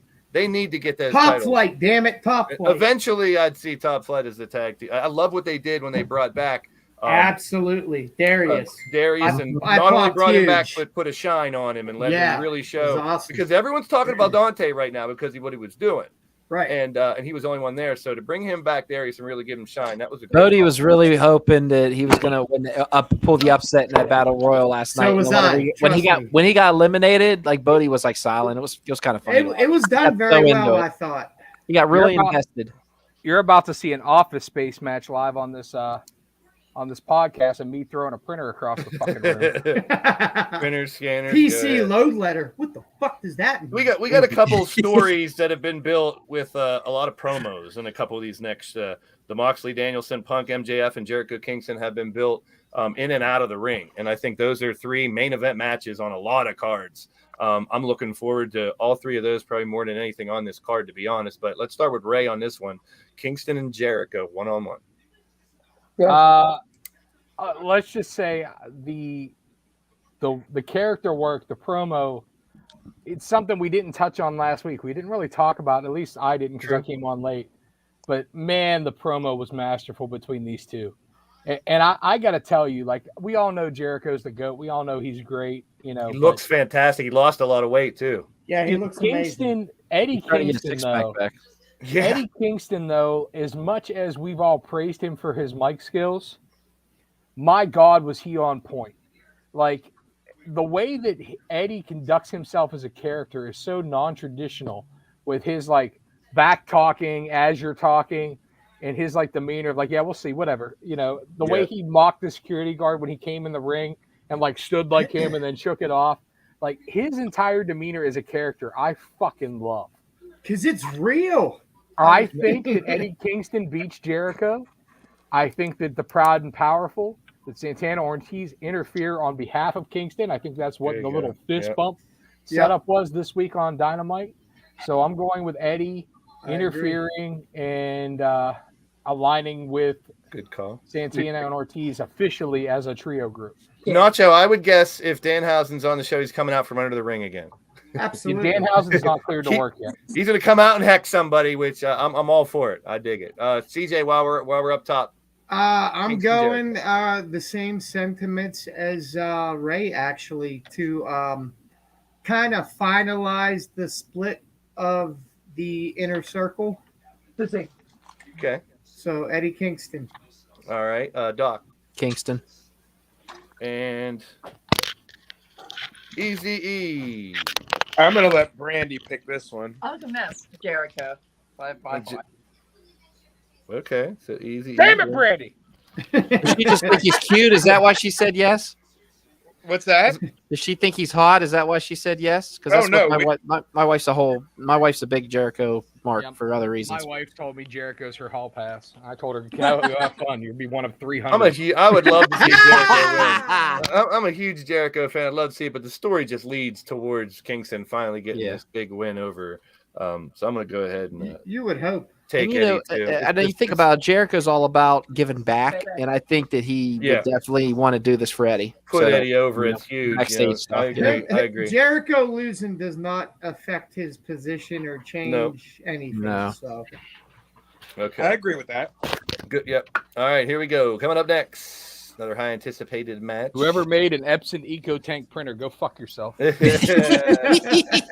Moxley and Danielson. Let's start the bottom all the way up this time. Easy-E. He's on the bottom. Or should I say Daniel Bryan and Dean I don't understand why anybody really gives a shit about this match. Because it's going to be phenomenal. Because it's a needle mover, baby. Needle mover. They're not. Needle mover. Just tell me who's going to win then, and then we'll move on. Since you don't have anything nice to say. I'm going to work. Or Brandy said John Moxley, so I'm going to go with John Moxley because she's the boss. All right, Moxley. We can tell. I have been waiting for. I didn't know any of the history or anything, but now that they've explained it and the way they've been doing this, the fact that they are probably going to team up and have some people under their wing or something like that. I'd love to see Cesaro thrown into that mix to see what would happen with these guys as well, what they're trying to do. I like it. I think that would be pretty interesting. They've worked together before. I think it would be very interesting if they can't get any young guys to do it, that they could say, hey, none of these young dudes are cutting it. Let's bring some veterans in here to show us what we're trying to do. And I think this will be a great match. I think Danielson picks up the win. Doc. Danielson picks up the win, and then that's how Moxley, because Moxley already said, you've never beat me. Yeah. Oh, yeah. So I think Bryan Danielson gets his win over Moxley, which changes it to the tag team. So I don't know if Ray does DH have to shit or is it the printer? No, he's ready to throw the printer out. Mad about the printer. Okay, so go ahead. I'm just going to go ahead and let him go because I thought I said something that offended him. I'm like, you offended? Your pick, Ray. Danielson. Ray. My printer, Epson, goddamn piece of monkey shit. 1, 2, 3, 4. CJ. Cut. You won't pick it up and throw it. No. Make sure the camera gets it. No, he won't be allowed to watch the pay-per-view if he does it. She will put it down. I'm going with Danielson. All right, and we got CJ there as well. Good. Danielson, and I'll see you next Tuesday, Epson. We got the TBS title. See you next Tuesday. All right. Ty Conti. Is anybody picking? As much as I love both of these women, outside the ring and in the ring, is anybody not picking Jade? I think they've run with Jade for a while, so I'm going Jade. I mean, they got to. Yeah. I'd love to see Ty. Me too. But I think it helps Ty if she hangs, even though Ty has a lot more experience than Jade. As Jade is a champion, I think she can still give Ty Conti a rub that would get her a little more well-known, and I think she's a lot better than people give her credit, but that's just my opinion. But everyone's going with Jade, then I imagine. Yes. What kind of rub is she giving? From the side. Yeah, from the side.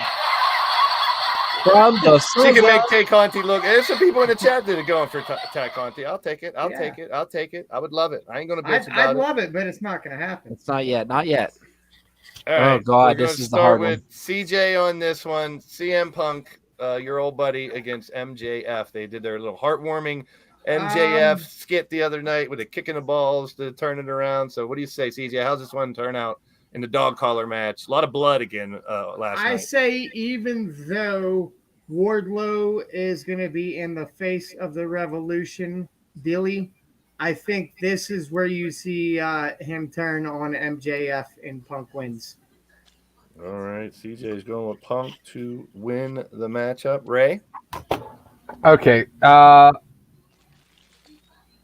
I think that Punk wins the match, ultimately.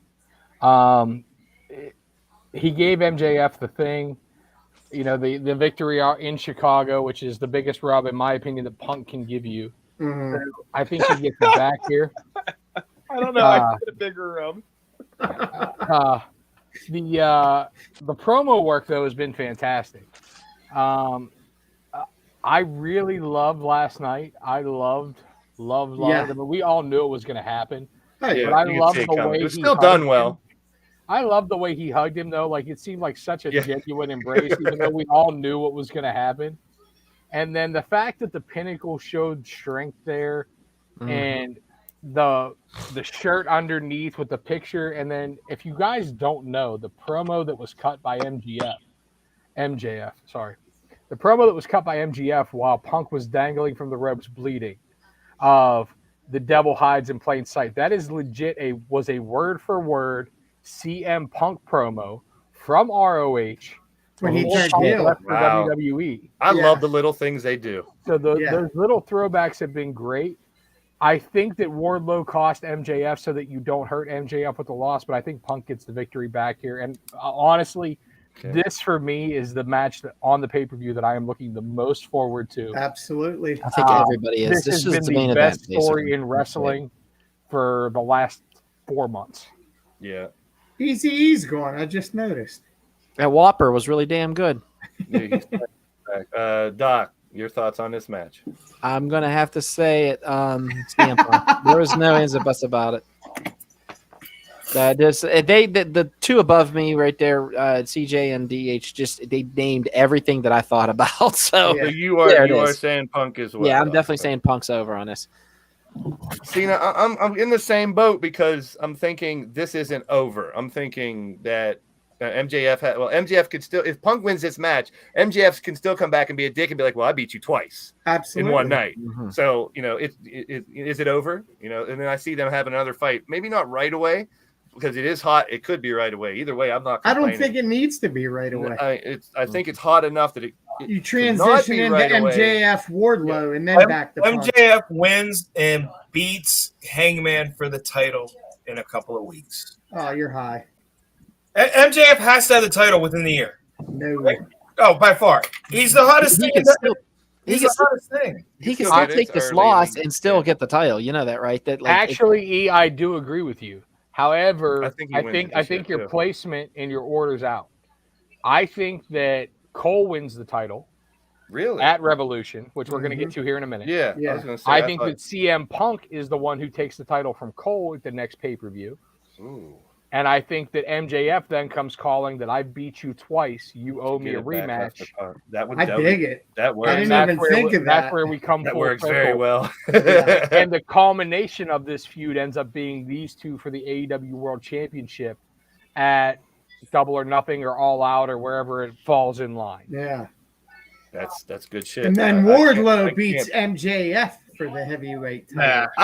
Is anybody else think say they don't pull the trigger with Wardlow this Sunday? Is it going Is it going too long? I'm thinking CJ's going to say yes, it's going too long if he doesn't this Sunday. What if it never happens? Does anybody else feel the same way as me that they're taking Wardlow too turns long? face before Veer shows up on Raw? Yeah. Wardlow essentially turned already. He stopped Spears from the chair shot. Yeah, he stared him down. And then the slap happened. MJ, That is all. I mean, the fuse is burning for that. It has to erupt. It has to be soon. I'm hoping. Yeah. I'm hoping it is Sunday, but I'm just throwing, the other side of the coin out there. Real quick scenario. You got me down as MJF here, right? You all could have Punk. Yeah, everybody else picked Punk. You got here's my dream scenario though. Like MJF slaps him, tells him, "Come on, help me with Punk. We're almost at that." And Tony Khan just comes out with this like little binder and goes, "Here, sign here. Okay, you're under contract now." And he just turns around with this big smile and fuck. Jesus Christ, Vince Russo. Do we need that much storytelling? Yeah. Absolutely. I did see someone thought it would be I would funny. laugh. I'm sorry, it would make me laugh. MJF calls Wardlow out, asks for the ring.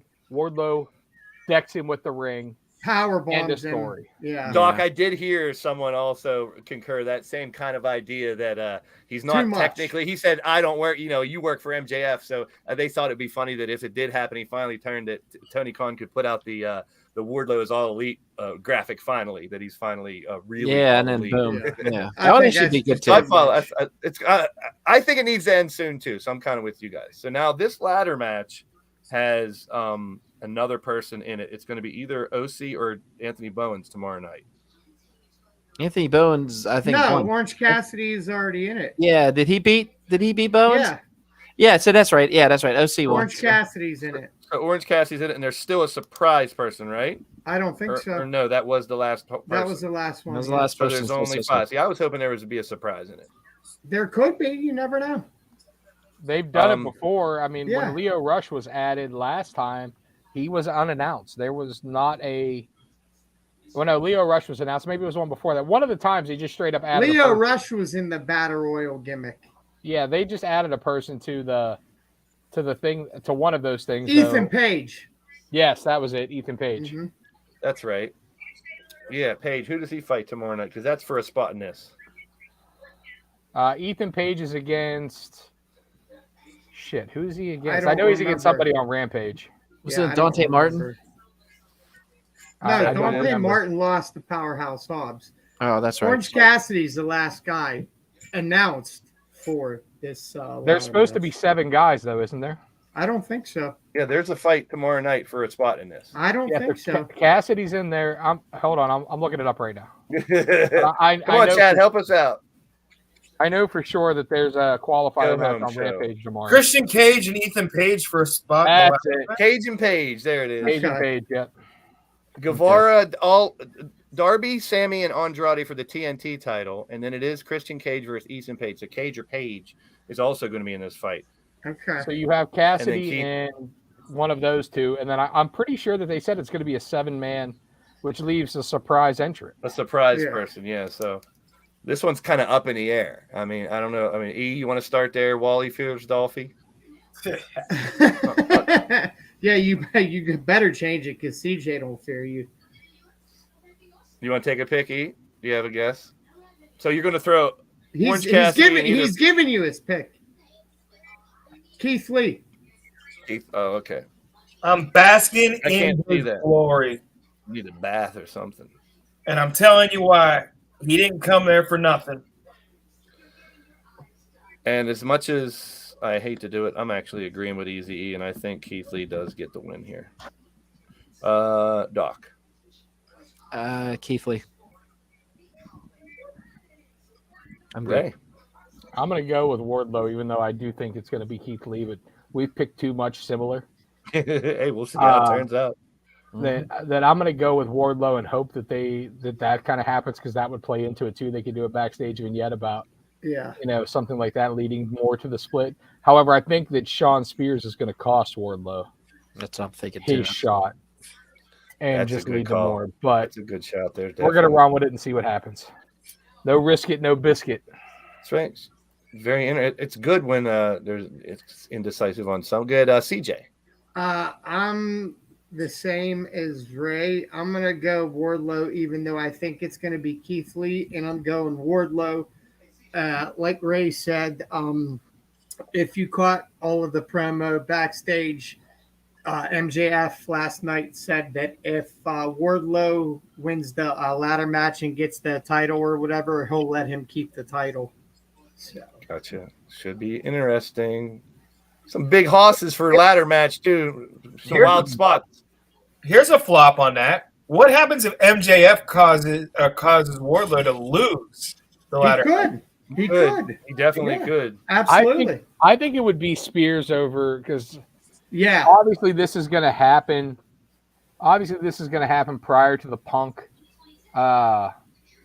Oh, yeah, I don't see MJF coming out prior to his match.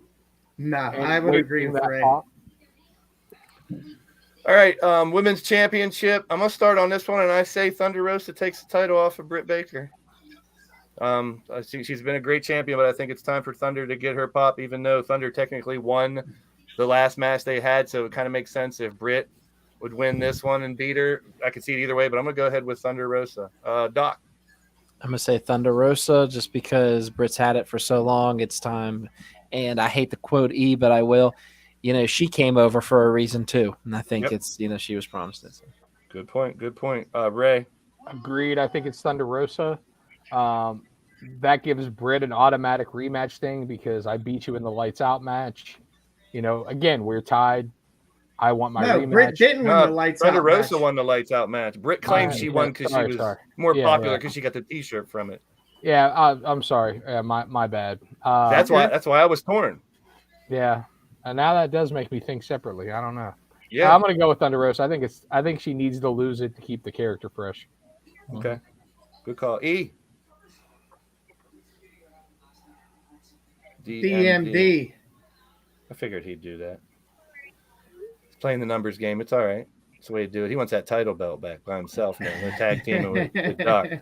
Oh, I guess we're gonna skip over me.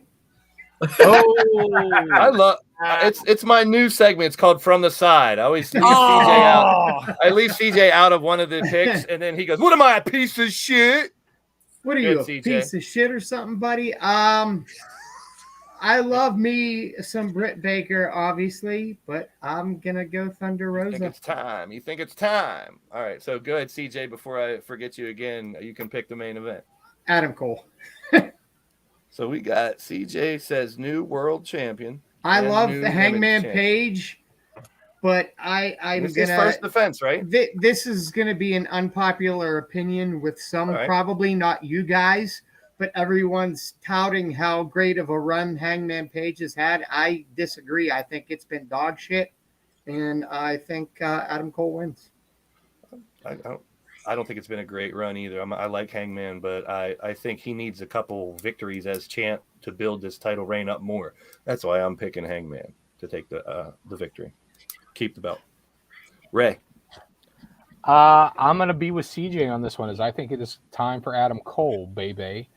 I agree that I think Hangman has had a underwhelming run. The feud with Danielson was great, but Lance Archer was kind of a questionable opponent, even though I really enjoyed the match. But I think Hangman suffers from what a lot of babyface champions suffer from on their very first run, which is kind of like they just don't have that identity set up yet, where Hangman, I think, is better chasing the belt. So and I don't think it's any fault of his own. No, with all the history that he has, I feel like there's more money in this feud of Page chasing Cole for the next 3 months trying to get the belt back. Absolutely. Than there is Page beating him and moving on to somebody else. Good point. Let's go to EMD Bay first before we come back to close it out. He's gone. He's not done talking. He's all about the boom. He's all about sign language now, which I'm not complaining. He's all about the side.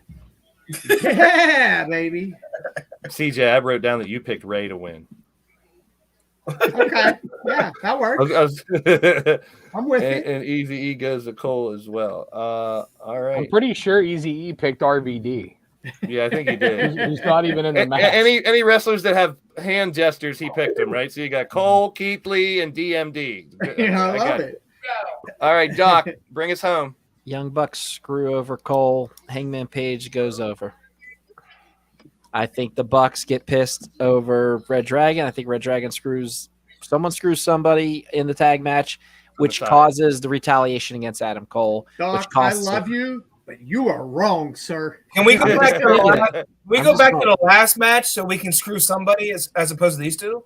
I like where Doc's head's at. I do think too. This was the match because that would align the Bucks with Page. and I don't see that happening yet because I'm waiting for what the Bucks did Omega. when Omega was about to lose. They could have came out and helped him, and they literally just stood there. I'm just saying. Well, that kind of was helping Paige though. No, they literally stood there. They didn't. They let it go to be a fair fight, basically. Yeah. So listen, guys, I brought up something to CJ. I think it was CJ who I brought up. When we were on the phone earlier, probably. Yeah, I was talking about where Brody would be at this point. Don't you think that Brody would be the Adam Page? Don't you think he would be the champion right now, maybe, as opposed to Adam Page? Yes. And the other question I have is, don't you think the Dark Order would be a lot bigger than it is now? Like it's a bigger. Yes, agreed. Well, Brody was legit in the Dark Order, and with him, Hangman's always kind of been that outsider. I'm talking about title reign and everything. I follow you. I agree with you. I think you're dead on that. I think it's a sideshow now, and that kind of bothers me a little bit. And I think that's where they really could have brought in Bray to solidify that whole spot. And I think that right now, the Dark Order means absolutely nothing. And the reason I bring this up is, and Doc will verify this, the next big set in AEW figures is the Dark Order. It's the whole Dark Order, is the whole set. He's right. And what what I said to you earlier, I think these guys would agree with me. If you watched BTE, I don't think you would have the same opinion. Yeah, and I can't. They're not getting used on TV as much. That's definite. I agree with you on that, Easy. You don't see them in as much. However, I think they're gold when they are. Because I was going to say, however, I mean, the talent is showing through with them. Silver and Reynolds are a fantastic. I love tag Johnny team. Hungy. He's over as hell too. As much as I shit on the Super Smash Brothers or Grayson and Evil Uno when they first came to AEW because I hated the booking of the Druid thing and like that whole deal, they are a fantastic tag team. Absolutely, they are highly underrated. Vance WrestleCon, and they were amazing. Yeah, Preston Vance has looked great. I see him losing the mask shortly and separating himself from the group for a singles run. And Alan Angels is just a solid worker. Yeah. And then obviously Colt Cabana, but I do agree. They're kind of aimlessly floating in the water.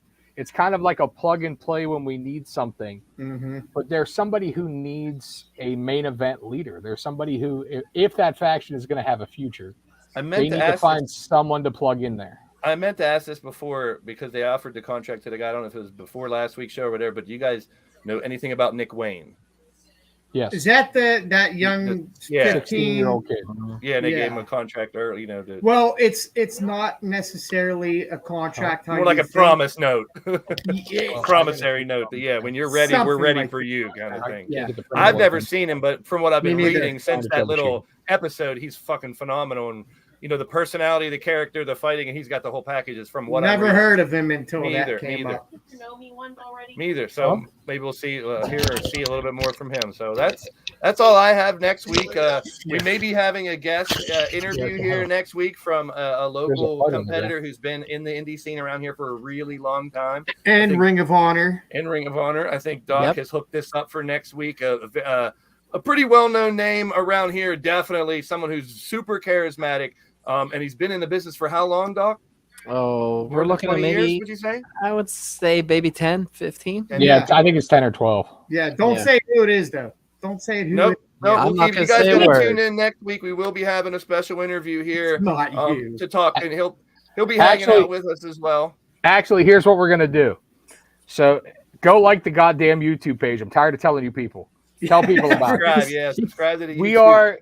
Over this next WrestleSense week, page. we will be creating an official WrestleSense Instagram, Facebook, and Twitter. I know we should. I don't know why the hell we didn't do this before we ever launched the show. Yeah. But we just realized that we're idiots and we haven't done it. Maybe it would have sucked and our show would have sucked. And why so we're going to decide on next Wednesday. I don't know what the hell the date is. We will announce who our special guest is going to be exclusively on Facebook, Instagram, and Twitter. So that you have a reason to find those accounts, and then we have a few days to create them because we're fucking lazy. Right. Microphone from the side, and we will announce who our special guest is. March 9th. March 9th. Find WrestleSense, like the pages, or subscribe, hit the notification bell, from the side. Yeah, Nightbot's not going to drop the link. Here's the link to the actual YouTube page for the WrestleSense podcast. We'll have our own Twitter. We'll have our own Instagram, all labeled WrestleSense by next week. So stay tuned for that. We'll make that to Blaze and give him money. If you are making comments on our comments and you are not subscribed to everything by next Thursday, Eazy-E is showing up party boy style with baby oil and a thong on your front step. And a pizza. And a pizza. And me and CJ are showing up Preston and Wee Man style. CJ is going to be riding my back. Holy shit. Jesus Christ. Love it. I love it. Doc, anything on your end before we take off, my friend? I'm off to Vegas tomorrow, so y'all have fun. Woo! Hey, now, CJ got yeah. good news today. The wing is working, so you can go switch hitter again. No more stranger. Yeah, I agree. Ahead and crank away, lefty, righty, whatever you want to do. Switch hitter. Come for me again, Daddy. Absolutely, brother. We're happy about that. Glad you could March 19th. Oh, and another thing, since we didn't really make this announcement, we planned it after the last show. 420, baby, April 20th. You're looking at it. We'll all be in Pittsburgh for AEW live, and that's going to be. Oh, there's an extra coming. Yeah, and Bodie as well. And we're going to make sure we're going to try to do some live streams from there as well beforehand, like I've done before. What for me? Maybe a post show on the ride home or something wacky. We can shoot the shit with you guys. We're gonna do a pre-show Denny meet show. and greet. No, we're gonna do a pre-show meet and greet from Eazy-E's concession stand. Yeah. Yes. Have my nachos ready, bitch. Post show at Denny's. It's gonna be good. Eazy-E will be autographing. Or the McDonald's parking lot, whichever. No, Denny's is actually open again, so. Easy. I will say this: the vocabulary that my son is going to learn by sitting with these gentlemen is just going to be fucking amazing. Oh, we're angels. We're angels. Oh, yeah. I don't know what the fuck you're talking about. Thank you, E, for being a part of the show. Glad you could make it, my friend. I didn't know if you were going to or not, but you definitely bring a whole new aspect to the show. We love you, man. You know, life is emphasis on the ass. Life has its ups and downs, and that's for sure. You guys know my personal business, and you know, I appreciate all you guys. And it's our little getaway, man. That's why if you got stuff going on, come here, hang out on this channel, and forget about whatever's going on out there. And these kind of guys will easily help you forget about what's going on. Easily. Give me 1 second. I do want to give a shout out. I know he's going to watch the replay of this, and that's my cousin Brian. I was telling CJ he's back to wrestling. He retired for a couple of months. He's back. He goes under the name Brian Kiesel in the Lancaster, York area. So I'm kind of happy about that. Going to get out there soon to watch that. And, you know, hey, I get to go see Doc again eventually, doing some commentating stuff. Get to see CJ back in the ring, hopefully masturbating on somebody or something. Is there an RWA show coming up? I went to the store today, and some lady was putting up RWA posters. Yeah, RWA, fine butts. From the side. Dudes nuts. From the side. And with that one, and Ray and I are going to spend an afternoon together. The only person I don't have a commitment with is you. What's up with that, Greg? You know, we got, beers and wings, something, man. We got to hang out. You got it. Blaze McCoy is going to be holding his next wrestling, E-Fed thing called Hairless Twinks and Rosebud Winks. That's exclusively on YouTube. Jesus. Live performance by my new band. My new band is known as the Marshmallow Butt Plugs. We're gonna debut. The Marshmallow Butt Plugs are gonna debut from the side, and I will be live Sunday. I'll throw the link in all the private chats, and any of you guys, if you're watching Revolution, I'm gonna be live watching along here on the channel. If you want to pop in at any point in time during Revolution, shoot the shit, say fuck you, Blaze, or whatever. Hey, Blaze, we have to answer Walter's question. He wants to know where the seats are for AEW. They're from the side. Okay, from the side. They're from the side. Of the Hopefully, ring. we'll be on the old hard camera. Legit. So we'll see how it goes. We're in section 1 something.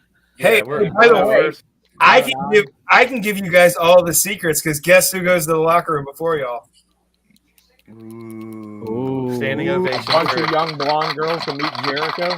Easy will be hanging out in the men's locker room before the show if anyone wants to hang out with him. Yeah, nipples out, baby. Jesus nipples Christ. Out from the side. We're out of here, folks. Peace.